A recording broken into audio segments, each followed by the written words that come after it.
ಒಳ್ಳೆ ಮುಹೂರ್ತದಲ್ಲಿ ಅದಕ್ಕೆ ದೇವಸ್ಥಾನಕ್ಕೆ ಹೋಗ್ಬೇಕಾದ್ರೆ ನನ್ನ ಕೈಲಿ ಏಡ್ ತಿಂದು ನಿನ್ ಶೋಕನಾದ ಹಾಡಿದ್ರೆ ಚೆನ್ನಾಗಿರಲ್ಲ ಅಂತ ಸುಮ್ಮನಾದೆ. ನೀವೇನೇನೋ ಅನ್ಕೊಂಡು ನಂಗೆ ಅವಮಾನ ಮಾಡ್ತಾ ಇದ್ದೀರಾ ರೀ. ನಿಜವಾಗ್ಲೂ ನನ್ನ ಮೇಲೆ ಅಮ್ಮನವ್ರು ಬಂದಿದ್ರು. ಯಾರೋ ಆಗ ಹೇಳಲ್ವೇ,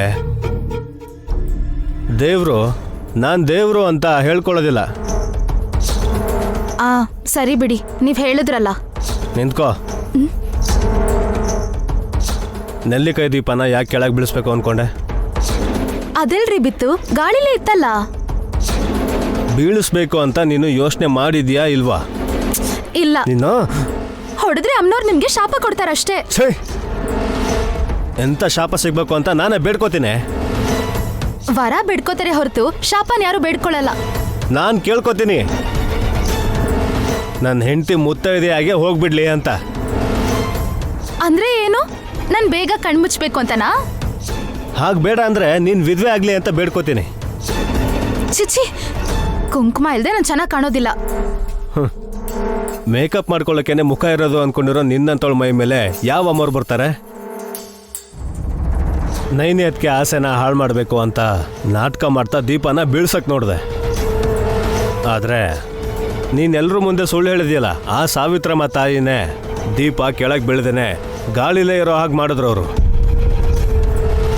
ನನ್ನ ಭಕ್ತಿಯಿಂದನೇ ಅಂತ ಅನ್ಕೊಳ್ಳಿ. ಚಿಟಿಕೆಯಷ್ಟು ಅರ್ಶಿನ ಕುಂಕುಮನ ಹಣೆ ಮೇಲೆ ಇಟ್ಕೊಳ್ಳೆ ಅಂದ್ರೆ ಬೇಡ ಅಂತ ಸ್ಟಿಕ್ಕರ್ ಇಟ್ಕೊಳ್ಳೋ ಅಂತ ನೀನು ಭಕ್ತೆ ಅಲ್ಲ ಕಣೆ. ಮೇಕಪ್ ಇಲ್ದೇನೆ ಅಸಹ್ಯವಾಗಿ ಕಾಣಿಸ್ತೇನೇನೋ ಅಂತ ಭಯ ಪಡೋ ಭಯಸ್ತೆ ಕಣೆ ನೀನು. ನೀವೇನಾದ್ರೂ ಅನ್ಕೊಳ್ಳಿ, ಆದ್ರೆ ಸಾಕ್ಷಿ ಇಲ್ಲದೆ ಆರೋಪ ಹೊರಿಸ್ಬೇಡಿ. ನೈನಿ ಅದ್ಕೆಗೆ ಗಾಯತ್ರಿ ದೊಡ್ಡಮ್ಮ ಇರೋ ಜಾಗದ ಬಗ್ಗೆ ಗೊತ್ತಾದ್ರೆ ಸರಿ, ಇಲ್ಲ ಅಂದ್ರೆ ನಿನ್ನ ಪರಿಸ್ಥಿತಿ ತುಂಬಾ ಹದಗೆಡುತ್ತೆ.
ಅಮ್ಮ, ಎಲ್ಲಿಗೆ ಹೋಗ್ತಿದ್ಯಮ್ಮ? ನಾಳೆನೋ ನಾಡಿದ್ದು ಹೆರಿಗೆ ಆಗೋ ಥರ ಇದೆ, ಅಂಥದ್ರಲ್ಲಿ ಒಬ್ಬರೇ ಹೋಗ್ತಿದ್ದೀರಲ್ಲ? ನಾನು ಒಬ್ಬಳೇ ಅಲ್ಲ, ನನ್ನ ಜೊತೇಲಿ ನಿಮ್ಮ ಮನೆಯವ್ರನ್ನ ಜೊತೆ ಕರ್ಕೊಂಬರ್ಬೇಕು ಅಂತ ಹೇಳಿದೆ. ಎಲ್ಲಿ ಕರಿತಾ ಇದೆಯಾ ಅಮ್ಮ? ನಿಮ್ಮ ಮನೆಗ? ಇದೇನು ಇವ್ರು ಹೀಗೆ ಮಾತಾಡ್ತಾ ಇದ್ದಾರೆ? ನೋವಲ್ಲಿ ಹೀಗೆಲ್ಲ ಮಾತಾಡ್ತಿರ್ಬೋದೇನೋ. ಹೋಗ್ಲಿ, ಎಲ್ಲಿಗೆ ಹೋಗ್ಬೇಕು ಅಂತ ಹೇಳಮ್ಮ, ಕ್ಯಾಬು ಆಟೋನೋ ಬುಕ್ ಮಾಡ್ತೀನಿ. ಈಗಲೋ ಆಗ್ಲೋ ಹೆರಿಗೆ ಆಗತ್ತೆ ಅನ್ನೋ ಹಾಗಿದ್ರೆ ಆಸ್ಪತ್ರೆಗೆ ಹೋಗ್ತಾರೆ. ಇವಾಗ ಎಲ್ಲಿಗೆ ಹೋಗ್ಬೇಕು ಅಂತ ಬೇರೆ ಕೇಳ್ತಿಲ್ಲಮ್ಮ. ಹೋಗು, ನೀನು ಗುಡಿಗೆ ಹೋಗ್ಬೇಕಲ್ವಾ, ಹೋಗು. ನಾನು ಗುಡಿಗೆ ಹೋಗ್ತಿದ್ದೀನಿ ಅಂತ ನಿಮಗೆ ಹೇಗೆ ಗೊತ್ತಾಯ್ತು? ಅಮ್ಮನವರು ಪೂಜೆ ಮಾಡ್ತಿದ್ರೇನೆ ಅಲ್ವಾ ಇಂಥ ಸೀರೆ ಉಟ್ಕೊಳ್ಳೋದು. ಎಷ್ಟೇ ಪೂಜೆ ಮಾಡಿದ್ರು ನನ್ನ ಗಂಡನ ಥರನೇ ನಿನ್ನ ಗಂಡನೂ ಎಲ್ಲ ವಿಷಯನೂ ಹಂಚ್ಕೊಳ್ಳಲ್ಲ. ವಿಶಾಲ್ ಯಜಮಾನ್ರ ಬಗ್ಗೆ ನಿಮಗೆ ಗೊತ್ತಿಲ್ಲದೆ ಮಾತಾಡಬೇಡಿ. ನಿಮ್ಮ ಸಿಟ್ಟನ್ನ ನನ್ನ ಮೇಲೆ ಯಾಕೆ ತೋರಿಸ್ತಾ ಇದ್ದೀರಾ? ಆಟೋ ಕರೆಸ್ತೀನಿ ಅಂದ್ಯಲ್ಲ, ನನ್ನ ಮಾತು ಕೇಳೋಷ್ಟು ತಾಳ್ಮೆ ಕೂಡ ಇಲ್ಲ ನಿಮಗೆ. ನಿಮ್ಗೆ ಏನು ಹೇಳೋಕ್ಕಾಗಲ್ಲ. ನಾನು ನಿನ್ನ ಮಗಳ ಬಗ್ಗೆ ತಿಳ್ಕೊಬೇಕು ಅಂತ ಆಸೆ ಇಲ್ವಾ ನಿಂಗೆ?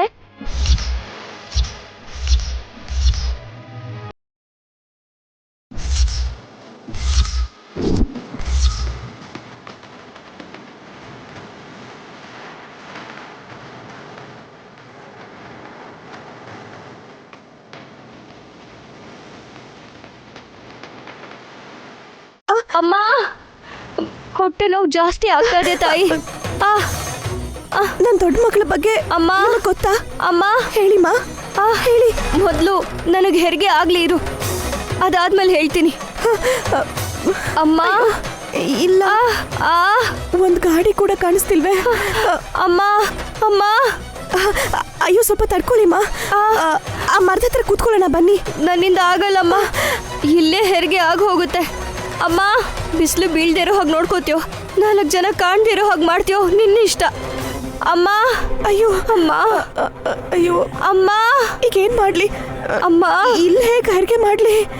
ಬಿಸಿಲು ಬೀಳ್ತಿರೋ ಹಾಗೆ ಮೇಲ್ ಕಟ್ಟಕ್ಕೂ ಏನೂ ಇಲ್ಲ, ಯಾರು ನೋಡ್ತಿರೋ ಹಾಗೆ ಕಟ್ಟಕ್ಕೂ ಏನೂ ಇಲ್ಲ. ಅಮ್ಮ ಹೇಗಮ್ಮ ಮಾಡ್ಲಿ ನಿನ್ ಹೆರಿಗೆ?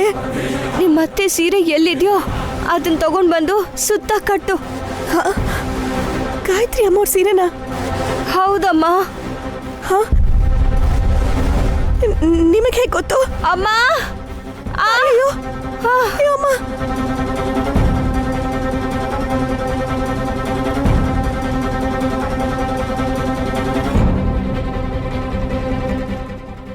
ಅಮ್ಮ ಅಮ್ಮ ಆ ಅಯ್ಯೋ ಅಮ್ಮ ಆ ವಿಶಾಲಾಕ್ಷಮ್ಮ ತಾಯಿ, ನೀನೇ ನನಗೆ ಸಹಾಯ ಮಾಡ್ಬೇಕಮ್ಮ. ಈಕೆಗೆ ಹೆರಿಗೆ ತುಂಬಾ ಸುಲಭವಾಗಿ ಅವ್ರ ಮಗುನ ಕಾಪಾಡ್ಕೋಬೇಕು. ಏನಾದ್ರೂ ಮಾಡಮ್ಮ.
ಅಮ್ಮ ಅಮ್ಮ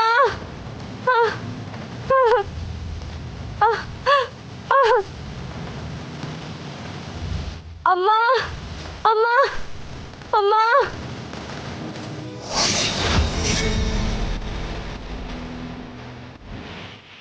ಅಮ್ಮ ಅಮ್ಮ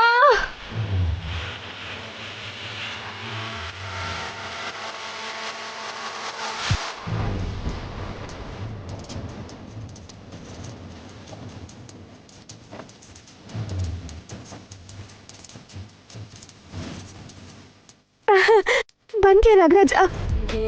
ನಿನ್ ಜೊತೆ ಅಮ್ಮನವ್ರ ಸೀರೆ ಕೂಡ ಬಂತ? ವಿಶಾಲಾಕ್ಷ ಅಮ್ಮನವರು ದಯೆ ತೋರ್ಸಿದ್ರಾ? ಅಮ್ಮ ಅಮ್ಮ ಸ್ವಲ್ಪ ತಡ್ಕೊಳಮ್ಮ. ಅಮ್ಮ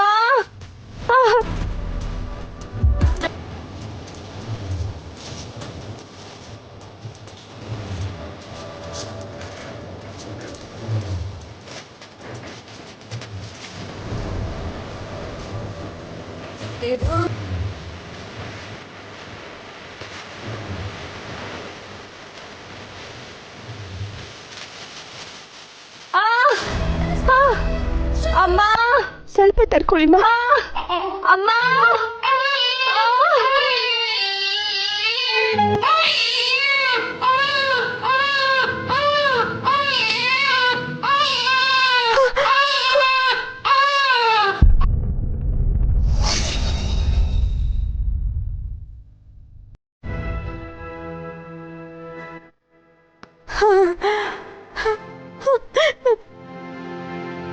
ಮಗು ಮುದ್ದಾಗಿದ್ಯಮ್ಮ.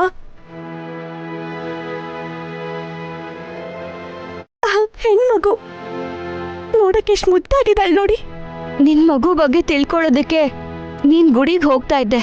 ಮುಹೂರ್ತ ಮೀರೋಗೂ ಮುಂಚೆ ನೀನಲ್ಲಿ ಹೋಗಿ ಸೇರ್ಬೇಕು ಅಂತ ಅನ್ಕೊಂಡಿದ್ರು ಕೂಡ ನನ್ ಕಷ್ಟನ ನೋಡಿ ನಿಂತು ಸಹಾಯ ಮಾಡ್ದೆ. ನನ್ನ ಸ್ವಾರ್ಥಕ್ಕೋಸ್ಕರ ಹೊರಟೋಗಿದ್ದಿದ್ರೆ ತಾಯಿ ಮಗು ಇಬ್ರಿಗೂ ತೊಂದರೆ ಆಗ್ತಿತ್ತಲ್ವಮ್ಮ. ನಿನ್ ಒಳ್ಳೆ ಮನ್ಸಿಗೆ ನಾನು ಕರಗ್ ಹೋದೆ. ಹೆರಿಗೆ ಮಾಡಿರೋ ಕಾರಣಕ್ಕೆ ಗುಡಿಗೂ ಹೋಗ್ದೆ ವಾಪಸ್ ಮನೆಗೆ ಹೋಗು. ಮತ್ತೆ ನನ್ನ ಮಗಳ ಬಗ್ಗೆ ಹೇಗೆ ತಿಳ್ಕೊಳ್ಳೋದು? ನಾನು ಹೇಳ್ದ ಹಾಗೆ ಮಾಡಿದ್ರೆ ಇವತ್ತೇ ನಿನ್ ಹೆತ್ತ ಮಗಳ ಬಗ್ಗೆ ನಿನಗೆ ಗೊತ್ತಾಗತ್ತೆ.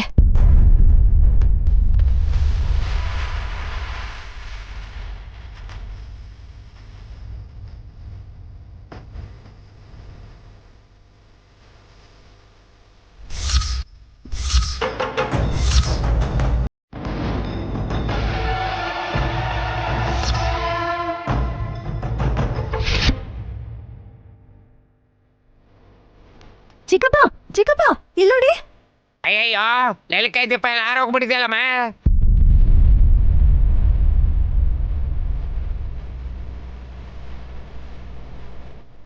ಏನೋ ಅಪಶಕುನ ಆಗಿರ್ಬೇಕು ಚಿಕ್ಕಪ್ಪ.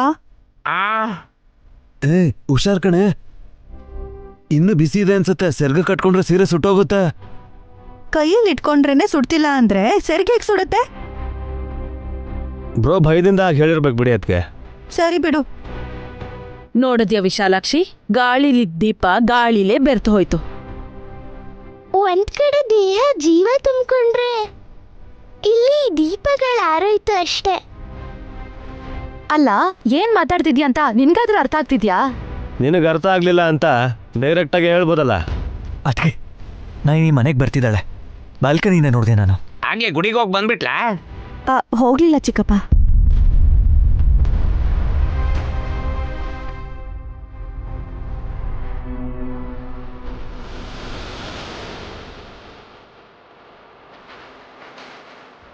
ಯಾಕೆ ನೀನು ವಾಪಸ್ ಬಂದ್ಬಿಟ್ಟೆ? ಬಂದು ಒಳ್ಳೆ ಕೆಲಸ ಮಾಡಿದ್ಲು ಬಿಡು.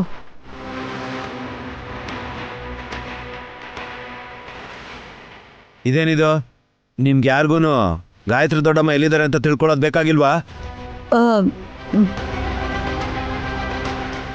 ದೊಡ್ಡಮ್ಮ ಯಾವ ಉದ್ದೇಶದಲ್ಲಿ ಹೇಳಿದ್ರು ಗೊತ್ತಿಲ್ಲ, ಆದ್ರೆ ಅಮ್ಮ ಒಳ್ಳೆ ಕೆಲಸ ಮಾಡ್ಕೊಂಡು ಬಂದಿದ್ದಾರೆ.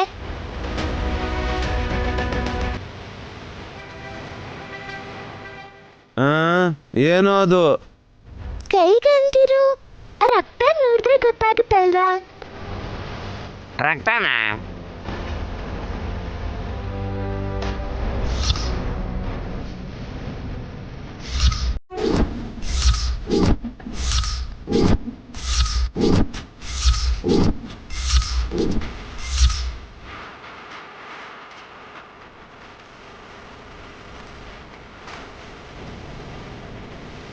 ಯಾರನ್ ಸಾಯಿಸ್ಬಿಟ್ ಬಂದೆ ಅಕ್ಕ? ಶತ್ರುಗಳು ಮನೆಯಲ್ಲೇ ಇದ್ರೆ ಆಚೆ ಹೋಗಿ ಯಾರನ್ನ ಸಾಯಿಸ್ ಬರ್ತಾಳೆ ನೈನಿ? ಕುಡಿಗೆ ಹೋಗೋ ದಾರಿಲಿ ಒಬ್ಬ ಗರ್ಭಿಣಿನ ಭೇಟಿಯಾದೆ. ಅವಳಿಗೆ ನಾನು ಅಲ್ಲೇ ಹೆರಿಗೆ ಮಾಡಿಸ್ದೆ. ನಾನು ಹೆರಿಗೆ ಮಾಡಿಸ್ಬೇಕಾದ್ರೆ ಆಗಿರೋ ರಕ್ತದ ಕಲೆಗಳು ತೊಳ್ಕೊಂಡ್ರೂ ಒಂದಷ್ಟು ಮಿಕ್ಕ ಹೋಗಿದೆ.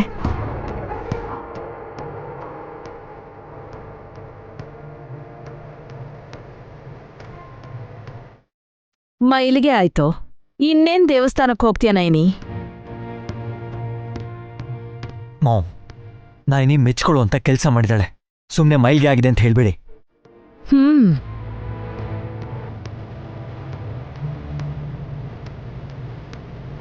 ಅದಕ್ಕೆ ಗಾಯತ್ರಿ ದೊಡ್ಡಮ್ಮ ಇರೋ ಜಾಗ ತಿಳ್ಕೊಬೇಕಂದ್ರೆ ದೇವಸ್ಥಾನಕ್ಕೆ ಹೋಗ್ಬೇಕಲ್ವಾ? ಆ ಅವಕಾಶ ಹೋದಂಗೆನಾ? ಅವಕಾಶ ನನ್ನ ಹತ್ರ ಬಂದಿದೆ ವಿಕ್ರಾಂತ್ ಅವರೇ. ಗಾಯತ್ರಿ ಅಮ್ಮೋರ್ ಸೀರೆ ಆ ಗರ್ಭಿಣಿ ಸ್ತ್ರೀಗೆ ರಕ್ಷಣೆಯಾಗಿತ್ತು.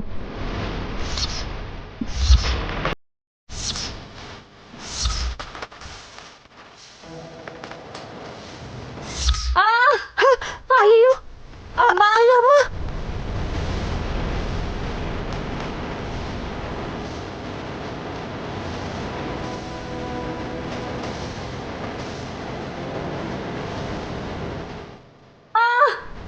ಅಮ್ಮ!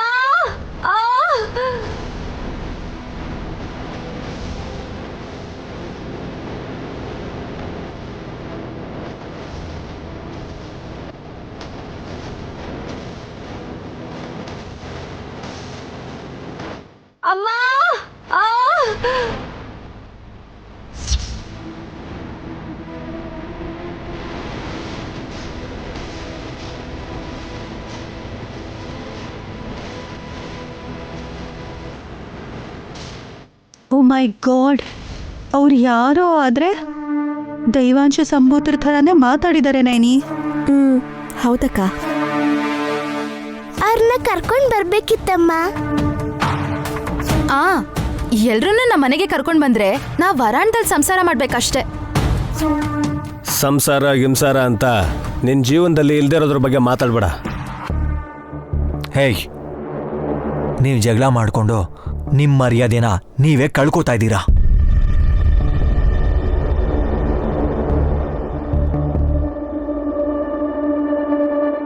ಅಪ್ಪ, ನೀನ್ ಹೇಳ್ದಾಗೆ ಅಮ್ಮನ್ಗೆ ಮೈಲ್ಗೆ ಆಗಿಲ್ಲ. ಹೋಗಿ ಮತ್ತೆ ತಲೆಗೆ ಸ್ನಾನ ಮಾಡಿ ಅಮ್ಮನವ್ರಿಗೆ ನಮಸ್ಕಾರ ಮಾಡಿದ್ರೆ ಸಾಕು.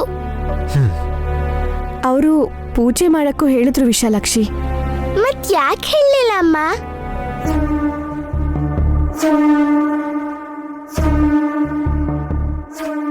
ನಿನ್ ಮಗು ನೀನ್ ಹುಡ್ಕಕ್ ಹೋಗಿ ಅವಳ ಮಗುನ ಹೆರಿಗೆ ಮಾಡಿದಂತ ನಿನ್ಗೆ ಪೂಜೆ ಪುನಸ್ಕಾರ ಮಿಕ್ಕಿದೆ ಅಕ್ಕ.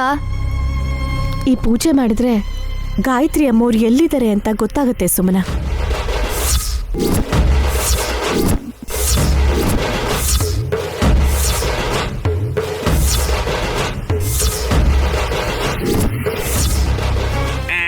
ಏನ್ ಪೂಜೆ ನಮ್ಮ ಅದು? ತುಂಬಾ ವಿಚಿತ್ರವಾಗಿದೆ ಅದು.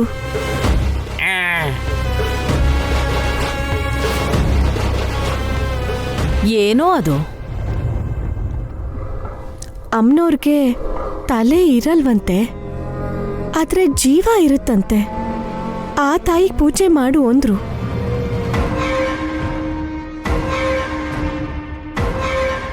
ನೈನಿ, ಇದೆಂತ ವಿಚಿತ್ರ? ತಲೆನೇ ಇಲ್ಲ ಅಂದ್ರೆ ಹೇಗೆ? ಅಫ್ಕೋರ್ಸ್, ನಿಮಗ್ ತಲಕ ಇಲ್ಲ ಅಂದ್ರೂ ಬದುಕೆ ಇದ್ದೀರಾ ಅಂತ ಅನ್ಕೊಳ್ಳಿ. ಹೇಯ್, ಜೋಕ್ ಅಲ್ಲ ಇದು. ಯಾವ ಥರದಲ್ಲಿ ಯೋಚನೆ ಮಾಡಿದ್ರೂ ಅರ್ಥನೇ ಆಗ್ತಿಲ್ಲ.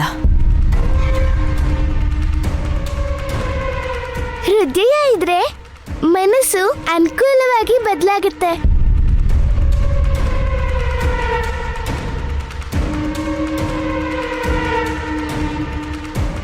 ಹೃದಯದ ವಿಷಯ ಏನೋ ಗೊತ್ತಿಲ್ಲ, ರುಂಡಾನೇ ಇಲ್ದಿರೋ ಅಮ್ನೋರ್ ವಿಷಯನ ಇವಾಗ ಹೇಳಿ. ಇಲ್ಲಿ ಮನ್ಸೇ ಇಲ್ದಿರೋ ಜನ ತುಂಬ ಇದ್ದಾರೆ ಬಿಡು. ನೈನಿ, ಆ ರೀತಿ ಪೂಜೆ ಮಾಡ್ತೀನಿ ಅಂತ ಯಾಕೆ ಮಾತು ಕೊಟ್ಟೆ ನೀನು? ನನ್ನ ಮಗಳಿಗೋಸ್ಕರ. ಅಮ್ಮವರು ಈ ಮನೆಯಲ್ಲಿ ಕಾಲಿಡ್ಲಿ ಅನ್ನಕ್ಕೋಸ್ಕರ.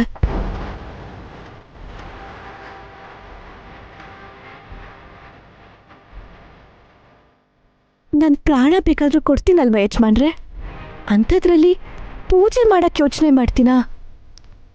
ಎಷ್ಟು ಯೋಚನೆ ಮಾಡಿದ್ರೂ ಅರ್ಥ ಆಗಲಿಲ್ಲ ಅಂದಮೇಲೆ ಈ ಪೂಜೆ ಯಾಕೆ ಮಾಡಬೇಕು? ನಾನು ಹೇಳ್ಕೊಡ್ತೀನಪ್ಪ.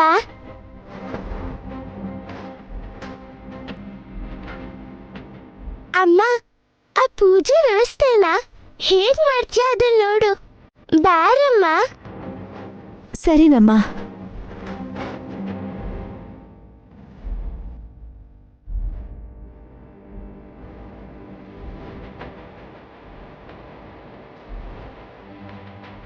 ಇದಾಗೋ ಕೆಲ್ಸನೇನಾ?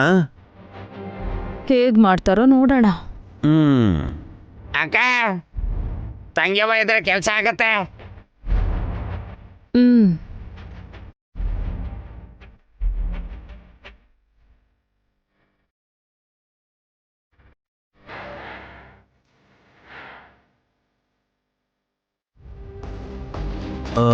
ಮಾಮ್, ಬುದ್ಧಿ ಇಲ್ದಿರೋ ಮನುಷ್ಯ ಇರ್ತಾನೆ ಹೊರತು ತಲೆ ಇಲ್ದಿರೋ ದೇವ್ರೆಲ್ಲಾದ್ರೂ ಇರ್ತಾರಾ? ಯೋಚನೆ ಮಾಡಿ ಮಾಡಿ ನನಗೆ ತಲೆ ನೋಯ್ತಿದೆ ಕಣೋ.